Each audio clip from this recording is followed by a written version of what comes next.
வாழ்க எங்கள் ஐயா காமராஜர், வளர்க அவரது புகழ். வாழ்க விஜயகாந்த், வளர்க அவரது புகழ்.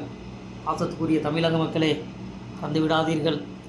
2026 தான் நமக்கு கிடைத்த பொன்னான நாள், பொன்னான வாய்ப்பு. இந்த வாய்ப்பை தவற விட்டுவிட்டால் நம்மளை அடிமையாகவே வாழ வைத்து விடுவார்கள். அதனால் இந்த அடிமைச் சங்கிலியை உடைத்து எறிய வேண்டும், தகர்த்து எறிய வேண்டும் என்றால் புரட்சி கலைஞர் கேப்டன் விஜயகாந்த் அவருடைய கரத்தை வலுப்படுத்துவோம். பாசத்துக்குரிய என் மக்களே, நமது புரட்சி கலைஞர் அவர்கள் இப்போது நம்மிடம் இல்லை. அவர் மட்டும் உயிரோடு இருந்திருந்தால் 2026 சட்டமன்ற தேர்தலிலே முதலமைச்சர் என்ற நாற்காலியை தட்டி தூக்கி இந்த மக்களை தங்க தட்டிலே வைத்து தாங்கியிருப்பார். அவர் சொல்லால் மட்டும் சொல்லிவிட்டு போகக்கூடிய தலைவர் அல்ல, அதை செயலிலே நிரூபித்து காட்டியவர். ஆம், நான் எந்த கூட்டணியில் இருந்தாலும் என் மக்களுக்கு யார் துரோகம் செஞ்சாலும் விடமாட்டான் இந்த விஜயகாந்த் என்று சட்டமன்றத்திலே நேருக்கு நேராக புரட்சி தலைவி அவர்களை வைத்துக்கொண்டே அவரது சகா எம்எல்ஏக்களையும் மந்திரிகளையும் அலறவிட்டவர் புரட்சி கலைஞர் கேப்டன் விஜயகாந்த் அவர்கள். காரணம், புரட்சி கலைஞர் கேப்டன் விஜயகாந்த் அவருடைய அரசியலிலே நேர்மை இருந்தது, உண்மை இருந்தது, நியாயம் இருந்தது.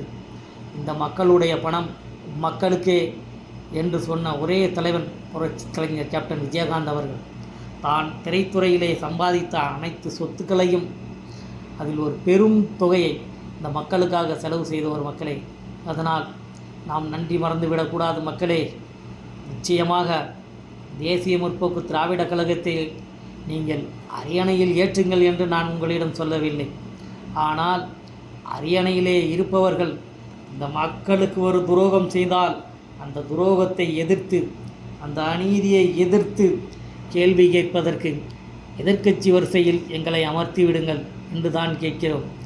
எதிர்க்கட்சி வரிசையிலே தேசிய முற்போக்கு திராவிட கழகம் இருந்தால் கண்டிப்பாக அது மக்களின் குரலாக ஒலிக்கும், அது விவசாயிகளின் குரலாக ஒலிக்கும், அது ஏழைகளின் குரலாக ஒலிக்கும்.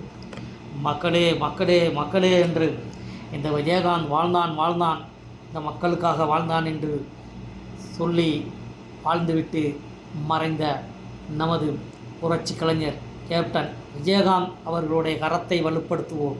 பாசத்துக்குரிய எங்கள் அக்கா விஜயகாந்த் பிரேமலதா அவருடைய கரத்தை வலுப்படுத்தி ஒருமித்த குரலாக, மக்கள் குரலாக சட்டமன்றத்திலே நமது குரல் ஒலிக்க வேண்டுமென்றால் 2026 புரட்சி கலைஞர் கேப்டன் விஜயகாந்த் அவர்கள் கொண்டு வந்த முரசு சின்னத்திலே ஒவ்வொரு தமிழக மக்களும் வாக்களித்து நமது முரசு 8 திசையெங்கும் கொட்டட்டும்.